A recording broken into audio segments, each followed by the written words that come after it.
Salve María, el podcast católico en español de los Heraldos del Evangelio.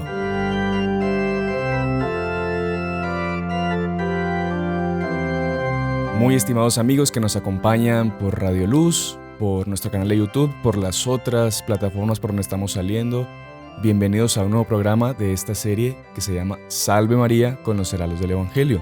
Les saluda el hermano Sebastián de los Heraldos y hoy estoy aquí con el hermano Gerardo y junto al padre Fernando Gio y a nuestro superior aquí en Centroamérica, que nos acompañarán en el programa del día de hoy, un programa muy especial que hemos preparado para ustedes.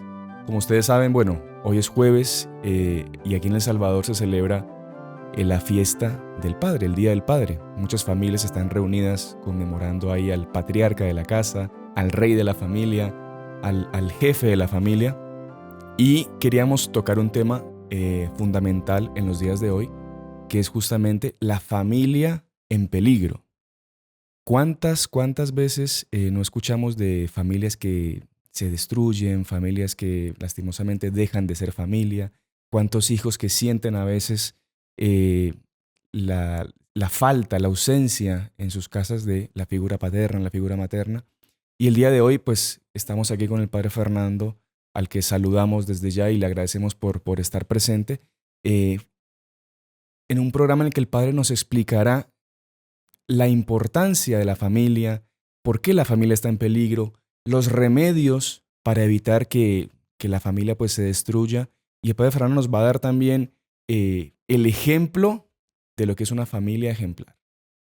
Ejemplo de familia ejemplar, que es la Sagrada Familia de Nazaret, Jesús, José y María. Así que padre Fernando, bienvenido, salve María y gracias por estar con nosotros. Salve María, hermano Sebastián. Es una alegría estar en Radio Luz nuevamente, y especialmente en este día del Día del Padre, en el cual vamos a iniciar. Habrá otros podcasts sobre este tema tan amplio, tan profundo y tan importante en los días de hoy como la institución de la familia, tan atacada que sobrevive en mares revueltos del mundo moderno, del secularismo moderno, del hedonismo moderno, de las locuras modernas, y las familias que sobreviven quedan apabulladas, asustadas, deprimidas, porque bueno, ¿y cuál será el futuro? Confianza, conversemos, intercambiemos, que hay cosas muy bonitas en la familia, en su institución hermosa. Y hermano Gerardo, salve María, bienvenido. Usted que tiene amplia experiencia también en trato con niños, con jóvenes, preparándolos para la primera comunión, para la confirma. Me imagino que tendrá un montón de casos, de preguntas, de chicos que... De problemas. Claro, porque a veces uno como religioso, cuando trata con jovencitos, todo uno se convierte como una especie pues, de amigo, de confidente de ellos y le cuentan pues, sus problemas. Bueno, el padre también, evidentemente no vamos a hablar aquí de confesiones por el secreto de confesión, pero también conocerán miles de casos de gente con dificultades. El mundo vive una orfandad espiritual. Exactamente. Uno diría, hay ovejas sin pastor, están como ovejas sin pastor. No quiere decir que no haya pastores, los hay, pero no hay en proporción a la necesidad. Y el mal abunda. Padre, ¿sabe qué? Me acuerdo ahora de un tema súper interesante que leí de una aparición de la Virgen del Buen Suceso, que eso fue creo que finales del siglo XVI. Y ella hizo grandes predicciones para nuestra época, principalmente para el siglo XX.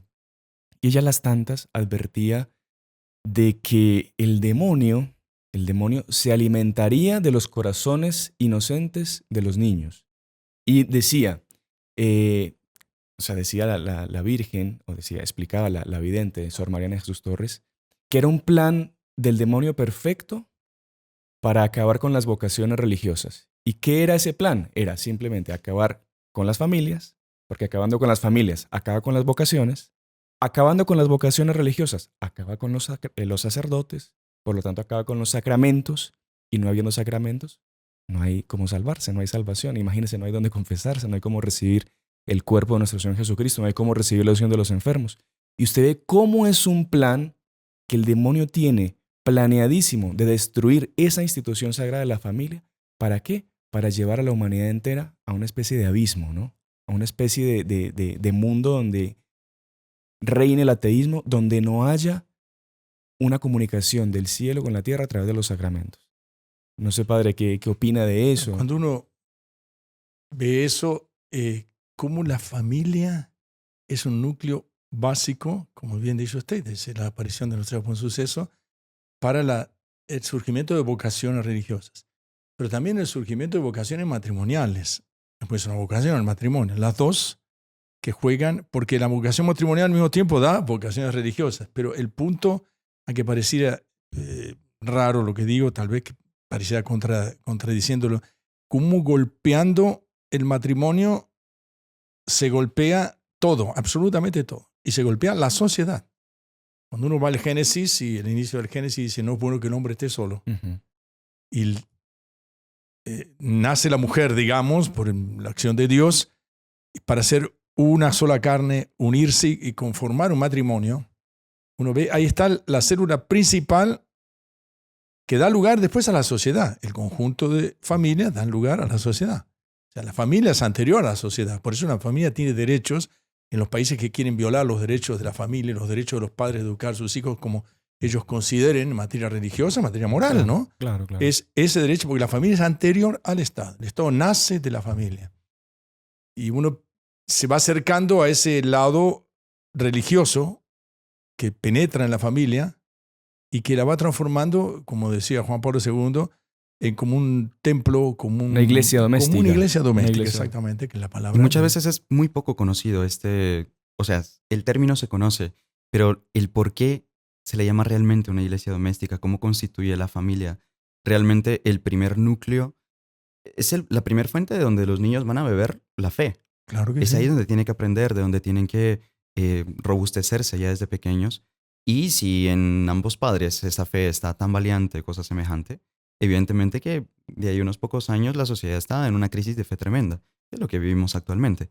Pero, padre, el papel justamente de la familia en cuanto a iglesia doméstica, la responsabilidad de los padres de transmitir esta fe a sus hijos, parecería interesante desarrollarlo, desenvolverlo un poquito más para nosotros y mismo los padres que nos acompañan, entender mejor la responsabilidad que ellos, en cuanto cabezas de su familia, Claro. tienen para transmitir esta fe a sus hijos y que ellos, bueno, futuramente se lo transmitan a sus descendientes. Claro, porque mucha gente piensa que la obligación del padre simplemente es darle una educación intelectual a su hijo, mandarlo a un buen colegio, mandarlo a una universidad, o sea, que no le falte nada material, pero lo más importante es esa formación en la fe. E incluso hasta se ven en ciertas ocasiones personas que meten a sus hijos en un colegio católico o en un grupo de parroquia, de lo que sea, para que me lo formen en la fe. Exactamente. Y como que Y limpian ellos, la conciencia. exactamente, así. con ellos ya se lavan las manos. Después va a estudiar a y- Estados Unidos y vuelve ateo. O sea, es Exactamente. terrible. Dice, ¿qué O a pasó donde aquí? Entonces, sea, ¿Qué pasó aquí? o a universidades católicas también y vuelven No, ateos. pero es terrible. Así que, Entonces, ¿qué pasó?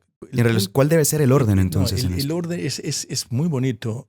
Unos profesores de Salamanca, así como 50, 60 años, tienen una serie de documentos muy interesantes, esquemas de charlas de familia, pero muchísimos esquemas de los padres dominicanos.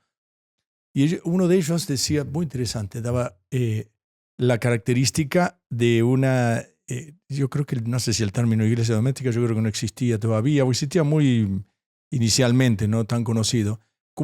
¿Por qué que se dice que es una iglesia doméstica? Uno puede comparar una iglesia. ¿Qué una iglesia? ¿Por qué? Entonces ellos decían, muy interesante, decían, porque tiene altar, tiene confesionario y tiene ambón de predicación. Ambón. Y el altar, dice, ¿qué es el altar? Una familia tiene un hogar físico, un edificio, una casa mejor acomodada que otra, no importa. Pero que es importante saber, considerar, en el mundo actual mismo que vivimos, el corazón del hombre late en volver a ese lugar, ese calor hogareño. Por eso le dicen, no sé si acá estamos en un país que no hay hogares o chimeneas. En los países fríos a la chimenea le llaman el hogar, donde prenden el fuego para la familia calentarse. Es muy expresivo, muy decidor, Claro, digamos. antiguamente, que no había calefacción en cada cuarto, pues el Todos se lugar amontonaban. de encontrarse era en el calor, Frente si a no la se moría de Pero- frío. Pero ese calor del fuego, también tenía relación con ese calor. Por eso uno dice, ese hogar es un hogar físico, pero hay un hogar espiritual, un hogar templo. Por ejemplo, uno dice el altar. ¿Cuál es el altar? ¿Qué altar? Tiene un altarcito, qué bueno que lo tengan. No dejen de tenerlo, un altarcito, un lugar con la Virgen, San José, un crucifijo, etc. Sino que son los corazones. Porque el altar es el lugar del sacrificio. Y si un hogar una iglesia doméstica, no hay ese espíritu de sacrificio mutuo, de la carga de las ocupaciones, de las preocupaciones, de los encontronazos, de las dificultades, de las probaciones, de los desalientos, es terrible. Cada día es diferente. Cada día nos pide un sacrificio diferente. Entonces, en ese altar, si hay un ambiente religioso, hay algo que muestra la iglesia doméstica. Y uno dice, bueno, y si hay confesionario, se va a confesar uno con el papá. Papá, mira, te robé $5 o qué sé yo, te robé, no sé, que lempiras o lo que sea, neonandro o lo que sea.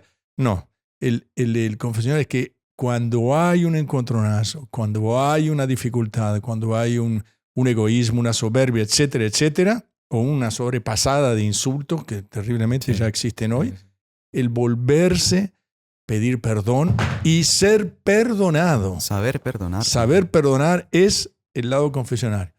Y bueno, y lambón, bueno, y predican, bueno, y por mi papá predicaba, no se trata de papá, porque no creen, hermanos, que la palabra es la más fuerte. La prédica principal es el testimonio, porque los niños y las niñas, lo primero que miran a los ojos a los papás, y miran e imitan a los papás, el ejemplo del papá, el monumento del papá, el monumento de la mamá, de su integridad religiosa, moral y por tanto psicológica. No se van a quejar los psicólogos, pero cuando no hay un equilibrio espiritual, ¡pumba! Problema psicológico. Si quieres solucionar un problema psicológico, vuélvase más espiritual y verá. Esos aspectos, digamos, de esa iglesia doméstica, que es la iglesia que es atacada por el secularismo moderno, por el mundo moderno. Y justamente en eso que usted dice, padre, se nota mucho, pues tratando con los niños de verdad, esa relación que hay entre el temperamento del niño, el modo de ser, etcétera, y el modo de ser también de los padres, que muchas veces uno ve tal niño o tal niña que son más generosos, más preocupados con los otros que son más egoístas, en fin, con mil y una cualidades, cada uno con sus características, pero ve cómo más piadosos, cómo eso, después uno conociendo a las familias, uno, ahora entiendo. Entiende de tal palo de la astilla. Exactamente, dicen, sí, claro. Pero es muy así realmente. Y recuerdo incluso una vez, estamos visitando un colegio y uno de los hermanos, a las tantas, para dar un ejemplo, para explicar a los niños cómo es Dios, ahí les dice, niños, porque Dios es como un padre. Ahí uno de los niños levanta la mano y dice, pues si Dios es como mi papá, entonces yo no quiero a Dios. Terrible. Para ver la importancia terrible, claro. y el impacto que tiene el ejemplo. El ejemplo, el bueno testimonio. O malo testimonio, exactamente. De un padre y de una madre en el ámbito familiar. La responsabilidad. La responsabilidad con la que carga. No es nada pequeño. Responsabilidad. Por ejemplo, materia de ejemplo, tal vez que cause gracia, una vez me pasó celebrando la misa, el momento que recogen las ofrendas, ¿no? Apareció una niñita, yo que sé, tenía 3 años, con El Salvador es dolarizado, ¿no? Entonces, con $1 en la mano, caminando y cruzando, siguiendo a la señora que ya había pasado. Y yo después al final dije, bueno, esto no está combinado conmigo, claro, porque como diciendo, si la niñita dio $1, los mayores tienen que dar más. No se trata de eso, señor. Vean ustedes la mamá cómo va incentivando a la niña a ser desprendida.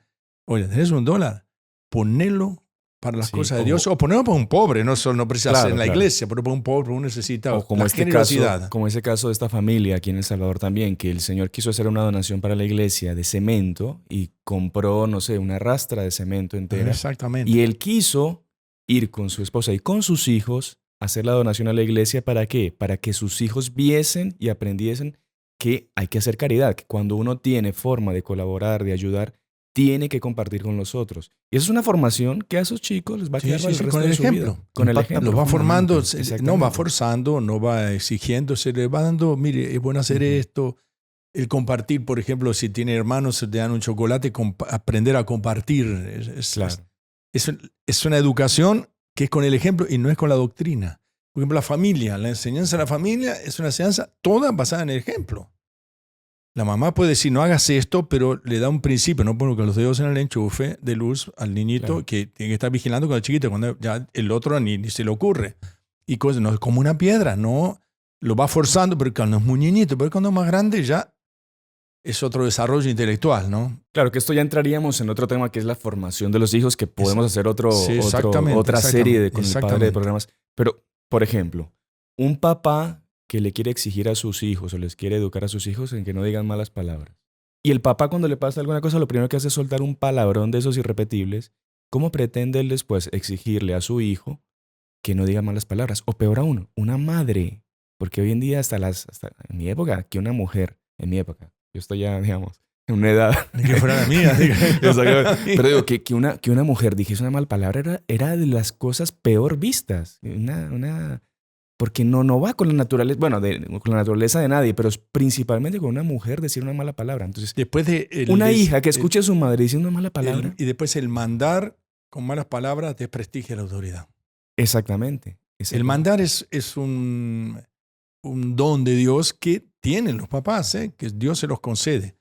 Si lo saben utilizar, hay un equilibrio entre la firmeza y la bondad, que es muy difícil. Los padres de hoy se encuentran en esa dificultad que no consiguen gobernar los chicos. Primero porque no hay religiosidad en los hogares. Uh-huh. Yo les digo, mire, primero usted arme un hogar con fondo religioso. Si no está Dios en el centro, ninguna cosa camina. Ninguna cosa camina. Uh-huh. Porque esa verdadera autoridad va a venir de la integridad del padre y de la madre. Pero claro. O sea, en la medida en que él predique realmente, como vimos hace poco, todo lo que le está exigiendo al niño, ahí es que realmente él va a ganar eficazmente la autoridad que quiere ejercer sobre los hijos. Es lo que se dice, no, usted no tiene autoridad moral, No tiene autoridad moral. para corregirme. Claro, una persona que lleva una vida inmoral no tiene por qué venir a mí a corregirme de mis actos que a veces no son buenos. Los chicos de hoy, en encuestas, chicos y jóvenes, cuando les exigen los papás, dicen, no estés todo el día con el videojuego, no te tengo el celular. ¡Buah! Y usted está todo el día. Entonces, claro, el ejemplo en esa materia, si el otro está todo el día chateando, qué sé yo, haciendo qué, y el chico obviamente que tiene toda la argumentación irrefutable, ¿no? Claro. Recuerdo una vez que visitamos estábamos pasando ahí por una heladería y, en fin, fue una imagen que me impactó mucho en el sentido justamente de relacionamiento padre-hijo, cómo se había deteriorado, en que era un papá y un hijo, digamos, lo más común, tomándose un sorbete. Es un momento que todos en más de alguna ocasión tuvimos, compartimos con nuestro papá, tomar un rico sorbete. Es un momento para convivir, para intercambiar, para sacar preocupaciones, incluso hasta de confidencias. Sí, en fin, claro. es como... Y en ese momento estaba con una mano en el sorbete y con la otra el papá en el celular y el hijo en el iPad. Sentados en el mismo sillón, cada uno viendo para lados distintos. Como que estuvieran peleados. No, no estaban peleados, simplemente estaban cada uno en su mundo. O sea, uno ve esa falta por eso mismo, De comunicación, esa falta de autoridad moral luego cuando este padre quiera reprender a su hijo, evidentemente que no le va a hacer Claro, ningún ¿cómo le va a caso. ir a prohibir después? No, estás jugando muchos videojuegos, ya jugaste 8 horas. Dígale, papá, vos jugaste 10. Exactamente. Esa falta de comunicación, también los ritmos terribles, ¿no? Porque uno ve los ritmos modernos. Cuando vuelve el papá a la casa, hoy en día el padre, digamos, cuando vuelve el papá a la casa, la vuelta del papá a la casa es un momento importante. No hablemos de la época de la cuarentena, porque la cuarentena es una situación atípica. No lo tomemos, yo le aconsejo, no lo tome como modelo porque no están hechos el hombre y la mujer y los hijos para estar 24 horas juntos. Absolutamente. Por eso existen los colegios, por eso existe el trabajo, existen ocupaciones, salidas a compras. El ser humano tiene que tener, fíjese, San Benito, por ejemplo, hizo los monjes, ¿no? No eran rezar todo el día. Ora et labora. Reza y trabaja, porque el hombre no puede estar trabajando todo el día y no puede estar rezando todo el día. Hay un equilibrio y en el convivio familiar está el momento en que el papá, yo siempre le digo, cuidado, papás, no lleguen con la carga de los problemas del trabajo a la casa. A ver si consiguen, es muy difícil, no es tan fácil. Y la señora reciba en todo el cansancio del día, tampoco lo reciba con la cara, bueno, pero padre, entonces, ¿qué trabajo? Por ejemplo, yo siempre cuando tengo la oportunidad, las pocas veces, porque con las ocupaciones de misas y confesiones me es muy difícil casar, pero hay matrimonios jóvenes que me arrinconan, padre, usted nos tiene que casar, etc.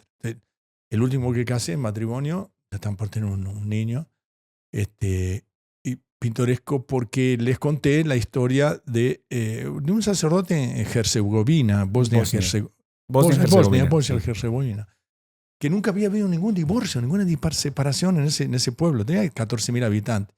Sí, qué raro, ¿cómo consiguió usted eso? ¿Por qué se da? Muy fácil, digo. Porque yo, por ejemplo, cuando vienen al casamiento, les digo que traigan un crucifijo.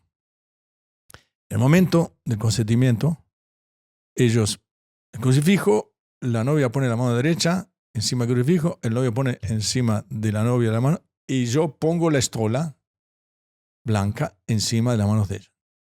Terminado, ellos besan el crucifijo, no se dan un besito ellos, besan el crucifijo. ¿Por qué? Para que se compenetren de que el matrimonio es un camino de cruz. Como todas las cosas en la vida es un camino de cruz. Quien quiere seguir a Jesús tiene que negarse a sí mismo, tomar su cruz y seguirlo. El matrimonio, especialmente, la vida comunitaria también religiosa, pero el matrimonio tiene esa historia de la media naranja. Eso es imposible, no existe. Ni Platón se pero creía si son eso. dos, masculino y femenino, hombre y mujer, obvio, hombre y mujer, claro. Tienen dos temperamentos, pueden ser de dos pueblos, ciudades o países, o dos razas. Uno puede ser de ascendencia japonesa y el otro de ascendencia italiana, el otro puede ser de ascendencia árabe y otro de ascendencia inglesa. Entonces, ¿qué pretende? Exige, es muy bonito el amor. Yo les digo, de novio es muy bonito, van de la manito agarrados, sonriendo entre las florcitas, como parece en las películas. Cuando llega al matrimonio es el día a día, los problemas juntos, vienen los niños dan trabajo, y eso es una cruz. Y por eso decía este sacerdote, y después ese crucifijo, él decía, lo colocan, como yo siempre digo, me imagino que la mayoría lo hará, y si no lo hace, háganlo encima de la cama matrimonial. Por lo menos en mis tiempos siempre, cuando quería el hermano que se casaba la hermana, ¿qué le regalaba? No era mucho problema y no era tan caro, por tanto, porque no iba a regalar un crucifijo de marfil. Un crucifijo bonito para poner arriba de la cama.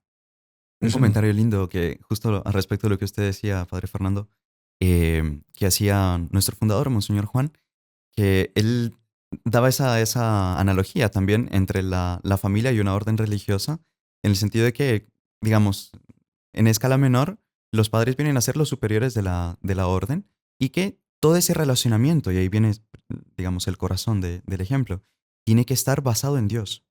Claro. Así como la entrega religiosa está basada en Dios, así también el relacionamiento entre esposos y entre padres e hijos tiene que estar basado en Dios. Y ahí decía, el secreto de la familia es que el amor pasa por encima de todo. Claro que sí.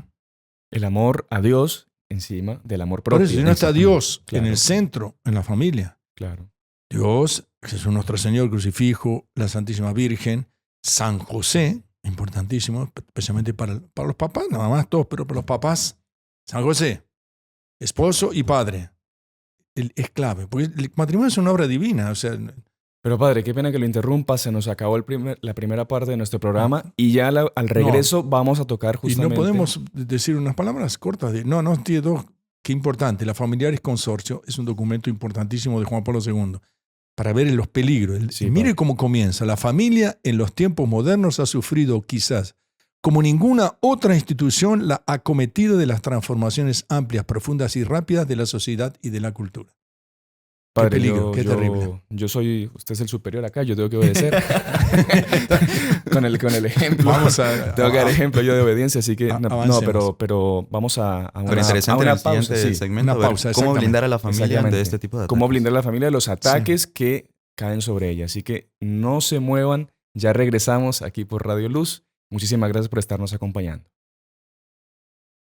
Continuamos con la segunda parte de nuestro programa Salve María, con los heraldos del Evangelio. Saludamos nuevamente a toda la audiencia en Radio Luz y por las otras plataformas por donde estamos saliendo.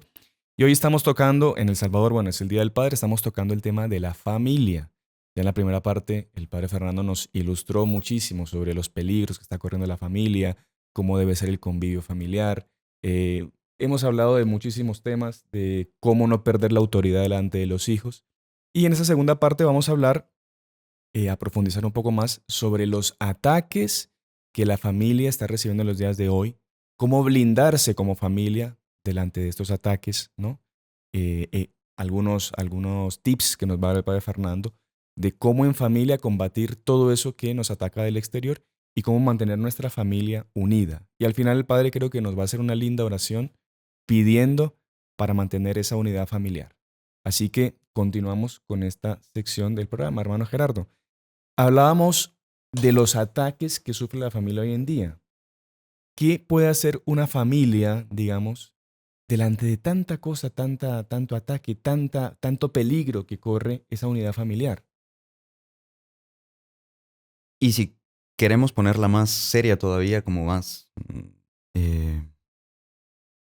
concreta, digamos, la problemática, el hecho de que no solo que tantas familias se disuelvan, sino que incluso sea algo ya bien visto, acuerpado, digamos, por la sociedad, incentivado incluso en algunas ocasiones. Casos desde pequeñitos que ya se les va enseñando cosas contrarias a lo que siempre la iglesia enseñó que era realmente una familia, y que van destrozando desde pequeñitos esa imagen dorada, digamos así, que deberían tener de la inocencia, ¿no? familia, de la inocencia, lo que usted bien decía al inicio. Aquella profecía de Nuestra Señora del Buen Suceso, que el demonio se alimentaría del exquisito manjar, decía, del corazón de los niños, de la inocencia de los niños. En medio de todo esto... Sí, no, entonces lo que usted dice es muy interesante. Ya desde pequeñitos los niños, mismo con los dibujos animados, con series, con películas, con todas esas cosas que hoy en día entran a las casas impunemente por la televisión. Inmoralidad. Ya ese concepto de que, no, de que si mi papá y mi mamá se separan o... que todo vale. Es algo normal, y no es algo normal. Es algo que, o sea, atenta contra esa unidad familiar que es el ejemplo que la unidad familiar, de la unidad familiar es la Sagrada Familia. Usted no se imagina que San José un día, bueno, no, me peleé con la Virgen y me voy de la casa y no. Esa promesa es una belleza. No todo el mundo cree que el sacerdote, que es testigo y bendice el matrimonio, no se emociona con el consentimiento, ¿no? Yo me entrego a ti. Sí. O sea, yo me entrego a ti y en la felicidad y en la adversidad. En la salud, en la enfermedad. O sea, por tanto, que es un problema que decía, creo que Benedicto XVI en un congreso de familias, que los jóvenes no tienen esa convicción de que el compromiso a perpetuidad es una belleza. Todo compromiso que no es a perpetuidad no vale nada. Yo te voy a prometer tal cosa por 6 meses, 1 año o 5 años. Pero eso no tiene profundidad. La belleza del matrimonio es ese compromiso. Primero que sea monogámico, obviamente, e indisoluble. Yo me entrego a ti en la felicidad y en la adversidad. Muchas veces es muy común eso en las misas. Yo insisto mucho, todos los matrimonios que están haciendo aniversario, que renueven el compromiso. Siempre ya conocen todos cómo funciona las risas y qué sé yo, bromas mutuas entre ellos, pero bromas muy amorosas, digamos, sinceras, caritativas, y bueno, y lo hacen. Pero me tocó uno que ya 62 años. El señor ya no leía, prácticamente la señora le iba diciendo lo que tenía que decir de la renovación de las promesas matrimoniales.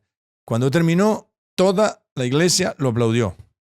Digo, oiga, presten atención, ustedes aplaudieron, pero perseveremos porque 62 años es mucho tiempo de estar juntos, de acompañarse.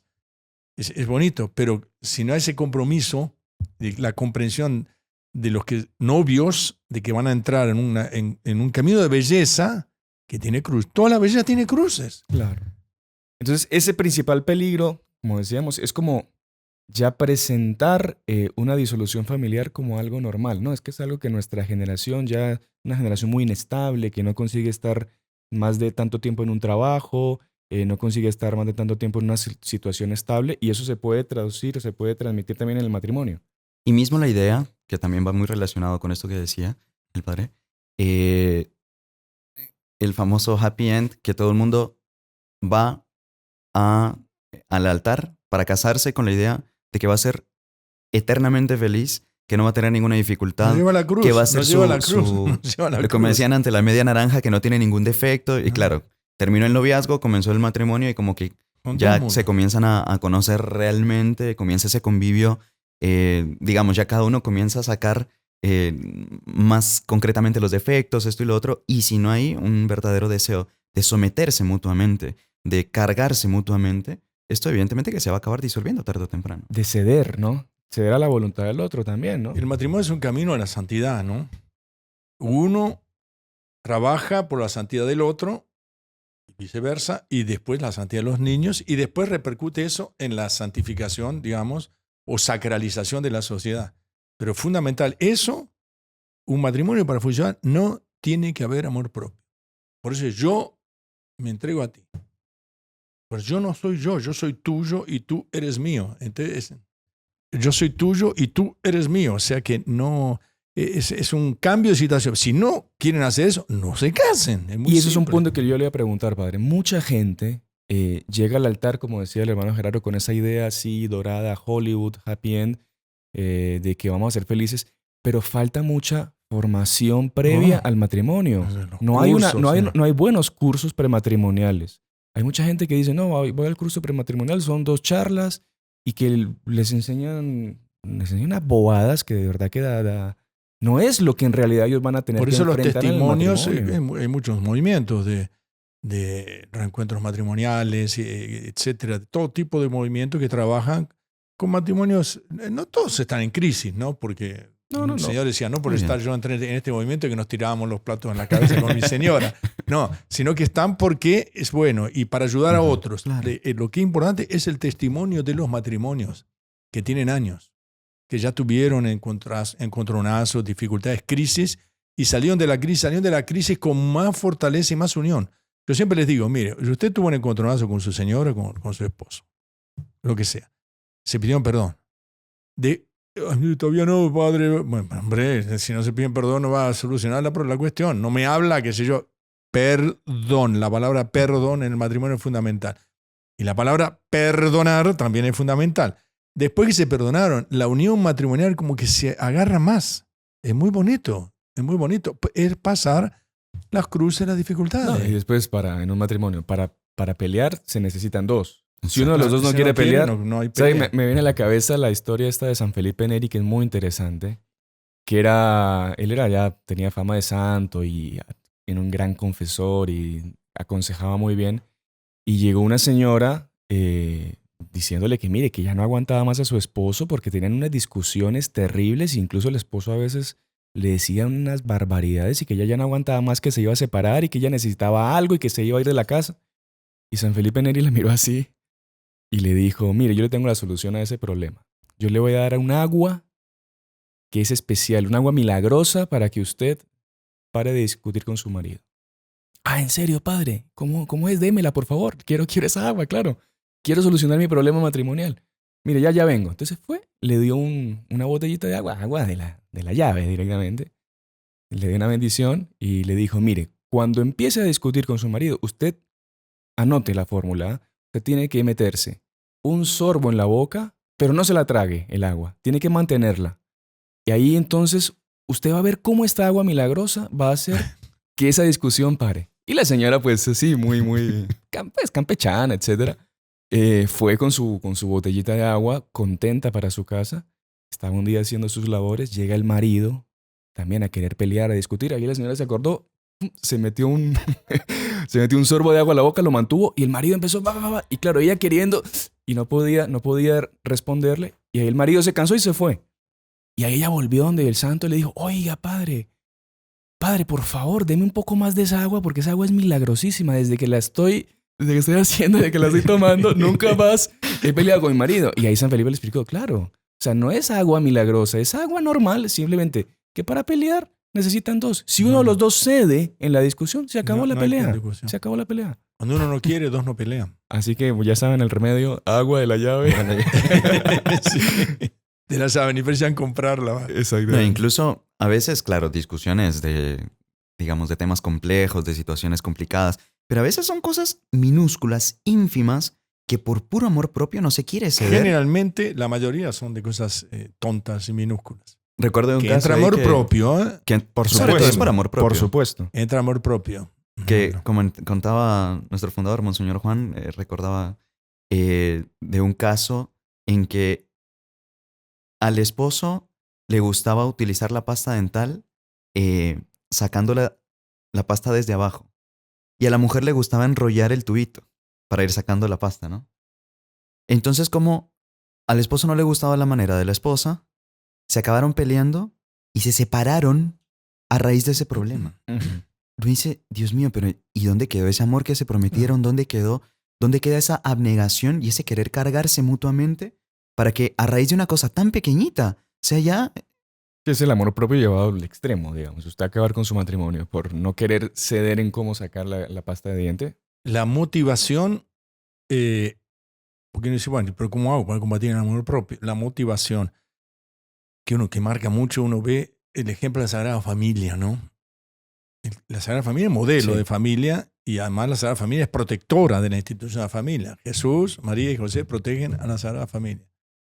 Y uno ve a San José, por ejemplo, especialmente el puesto como cabeza, como padre adoptivo, como cabeza de la Sagrada Familia. Qué responsabilidad, qué perplejidades, qué dudas. Pero Dios lo marcó como el jefe de la familia, como el padre. Por eso cuando él huye de Egipto, dice, toma al niño y a su madre y huye a Egipto. Que Herodes quiere matar al niño. Entonces uno ve, se lo dijo a San José, no se lo dijo a la Virgen. Ujú. La Virgen es más importante que San José, obviamente, eso, pues, nadie tiene duda de eso, pero se lo dijo a San José porque era el reconocimiento de Dios de la cabeza de la familia, que es el padre, que hoy es el día, Claro. y que antes, digamos, consideremos como el padre. Los padres tienen que tomar conciencia de su responsabilidad. Me disculpen, queridos papás, pero en su día decirles que tienen que tomar conciencia. Que tomar conciencia de la altísima misión que Dios les dio como papá. De proteger a su mujer y a sus hijos. Proteger y santificar. Proteger, Y santificar. Ser como diría, el padre es una columna, ¿no? Ujú. En la familia. Un sostén, no es el sostén solo económico, hombre, claro que tiene que serlo. La preocupación, la comida, el techo, la salud, la ropa, todo lo que sea. Pero que es la columna que protege como decía no sé qué autor, un yunque. El yunque, veo, es el lugar donde se martillan el hierro para trabajarlo, que aguanta protege aguantando todos los ataques, todos los peligros, porque él sabe del peligro que corre su mujer, sabe el peligro que corren los niños, digamos, en época normal, no porque estamos en pandemia, pero yendo al colegio, compañeritos o compañeritas que no son los más apropiados, que vienen de otras familias Claro. distorsionadas, entonces vienen con malos ejemplos o con malas conversaciones o con malos ejemplos, especialmente, ejemplos de vida. Padre, y ahora que usted habla de ese tema del yunque, que el padre es como un yunque, me gustaría entrar también con el hermano Gerardo en ese punto de cómo blindar a la familia de todos esos ataques. ¿Qué prácticas o qué costumbres buenas crear en nuestra familia para proteger esa integridad familiar? Entonces, hablamos al inicio, por ejemplo, de tener mucha vigilancia con lo que los hijos ven y, bueno, lo que los padres ven por la televisión, por internet, todo. Lo que decíamos, cómo impunemente a nuestras pantallas meten lo que a ellos les dé la gana y no hay un control sobre eso. Los no niños vigilan los papás, claro. no Entonces, se dan cuenta por de ejemplo, eso. entonces, un punto interesante, la vigilancia de lo que se ve en nuestras casas, de lo que, claro, cada uno hoy en día tiene una pantalla. Y lo que puede ver el niño en el celular. Exactamente. No le dejen el celular libre. Si dejan el celular libre, tiene internet libre, ve cualquier horror en internet. El Sí. punto tan delicado de qué edad será prudente para darle un aparato de esos a un niño también. Sí.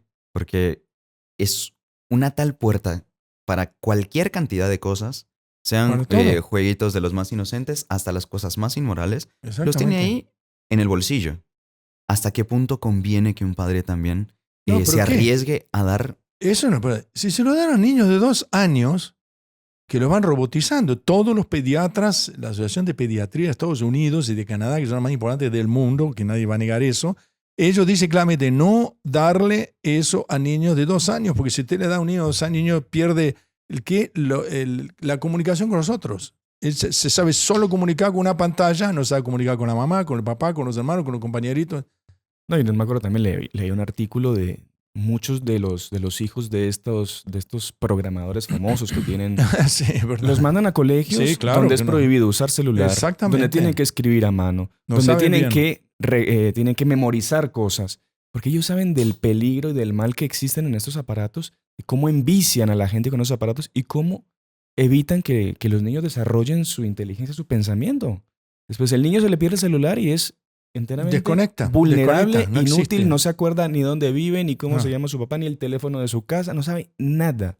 ¿Por qué? Porque todo está guardado en el cerebro de bolsillo que es el celular. No, y como que se fabrica también su propio veneno, ¿no? Porque primero le da un celular para mantenerlo quieto y después lo Un tiene que chupete estar regañando, electrónico, lo tiene chupete que estar electrónico. regañando después para que no pase tanto tiempo ahí, Sí, para que le claro. obedezca, para que le haga caso. Si fue el mismo el que se lo dio. Pero la falla, ¿sabe cuál es? Es en la línea de la pregunta del hermano Sebastián.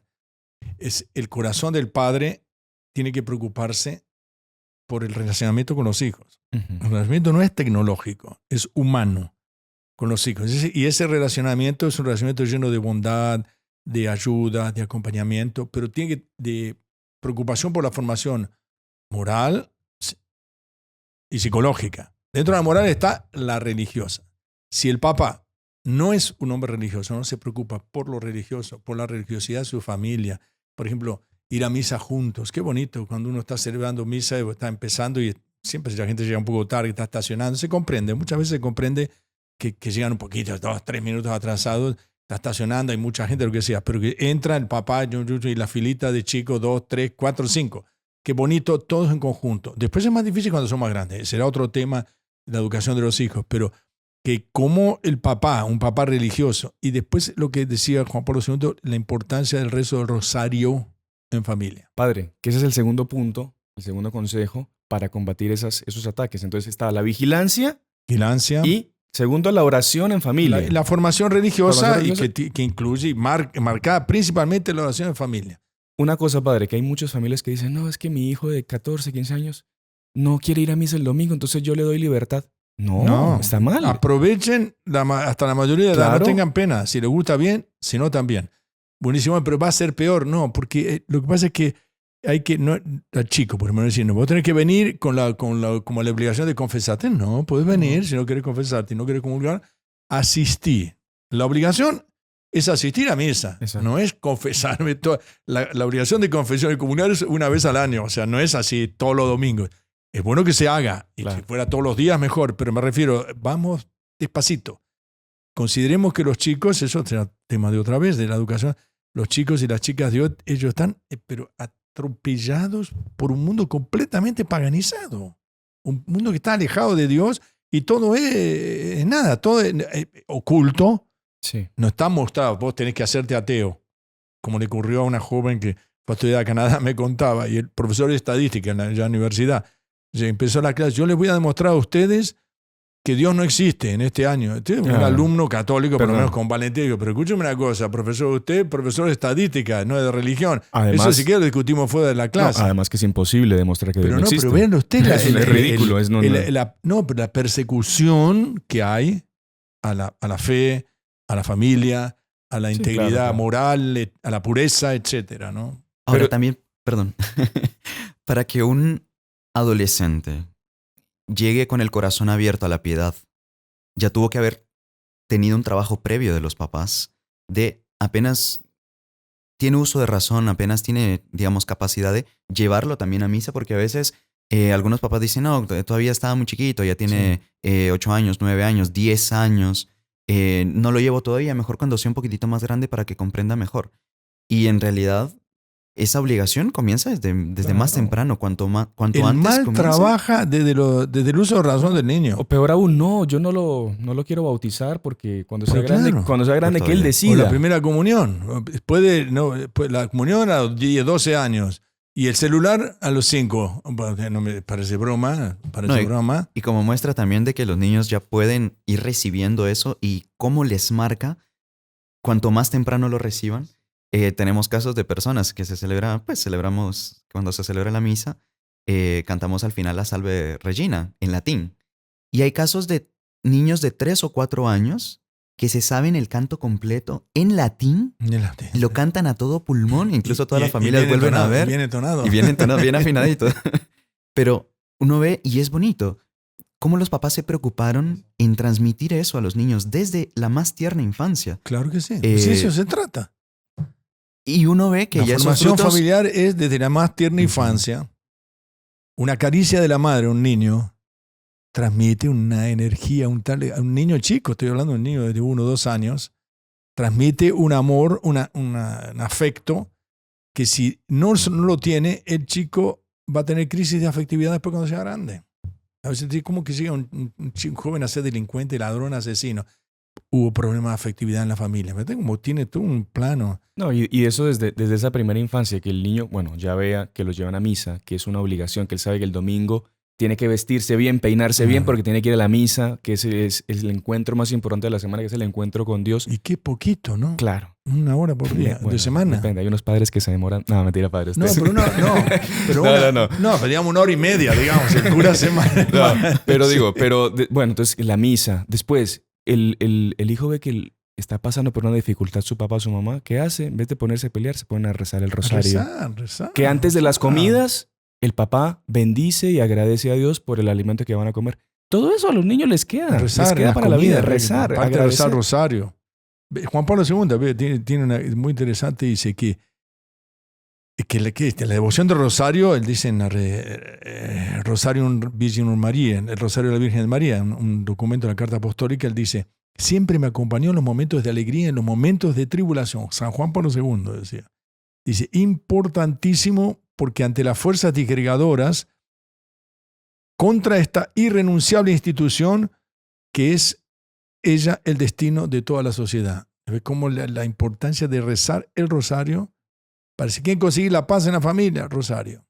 Eso es importante. Yo insisto en todas las homilías, con circunstancias que puedo, recen el rosario y se les soluciona el problemas familiares, problemas económicos. No sé si estamos... y a veces hasta se levanta. Hacemos una oración para terminar. ¿Qué quiere preguntar usted? A ver qué... No, que a veces también se levanta, padre, y o eso decir, nos preguntan bastante. Mire, es que a veces mi hijo es muy inquieto y me cuesta que rece, entonces yo mejor lo dejo. Cuando yo voy a rezar, dejo que él se quede jugando y mejor voy a esperar a que crezca un poquito. Tiene cierta analogía con lo mismo anterior de la misa. Pero, por ejemplo, en el grupo de catequesis que nosotros tenemos con niños de 7 años, 6 algunos, rezamos el rosario enterito con ellos y lo aguantan perfectamente. Claro, toca jugar un poquitito con ellos, que se levantan, que se sientan, que... en fin, variar un poquito. Pero es la edad o digamos, la pequeñez no les va a dispensar de la oración a los niños y tampoco dispensa a los padres de incentivar y enseñar a rezar desde pequeñitos también. Pero son los padres los que tienen que ser hombres de oración. Porque ellos, pues hay casos excepcionales, que puede ser súper oración y los hijos se salieron desviados. Es un caso diferente. Circunstancias que la providencia permite o quiere probar la familia. Pero lo normal es que si hay un ambiente de oración, hay un ambiente de paz. Ese ambiente de paz como que tranquiliza a los chicos y uno va poniendo normas. Se necesita poner normas. No, puede ser un tema de la educación. Un tema que, padre, desde ya lo comprometemos para otro programa respecto de eso, de la formación de los hijos. Pero sí, como usted dice, para terminar, vamos a hacer una oración. Una pequeña oración que es un resumen, digamos, que me pareció hacer para pedir en este día por la familia y por los papás. Vamos a decir. En nombre del Padre, y del Hijo, y del Espíritu Santo. Amén. Señor Dios nuestro, ayúdanos a sobrellevarnos los unos a los otros cuando tengamos un motivo de queja. Que sepamos perdonarnos mutuamente, lo mismo que tú, Señor, nos has perdonado. Toma bajo tu protección los hijos que tú me has dado. No permitas que te ofendan con el pecado. Elígelos para el cielo. Volvamos nuestros pensamientos hacia la familia de Nazaret, en su oculta existencia, en la pobreza, en la persecución, en el exilio. Que San José, a quien el Creador del mundo llamó de Padre, guarde y proteja a las familias en estos momentos convulsionados que vivimos. Que la Virgen Madre dé fuerzas a cuantos sufren las dificultades en sus familias. Que Cristo Jesús dé luz, alegría, serenidad y fortaleza a todas y cada una de las familias de nuestro querido El Salvador y de todos los países que nos están escuchando. Así sea. Padre Fernando, muchísimas gracias por habernos acompañado, al hermano Gerardo también por sacar tiempo para estar con nuestra audiencia, nuestra querida audiencia en Radio Luz, en las redes donde estamos saliendo. Y Padre, quería pedirle para terminar una bendición final para todas las personas que nos están acompañando. Para los papás Para especialmente. los papás principalmente. El Señor esté con ustedes. Y con tu espíritu. Que Dios Padre Todopoderoso proteja a todas estas familias que nos están escuchando. especialmente en este día, a todos los papás, que les dé fortaleza con penetración de la altísima y grandiosa misión que Dios les ha concedido de ser padres, y la bendición de Dios Todopoderoso, Padre, Hijo y Espíritu Santo descienda sobre ustedes, especialmente, repito, sobre los papás, y permanezca para siempre. Amén. Muchísimas gracias. Nos vemos el próximo jueves. Salve María. Salve María.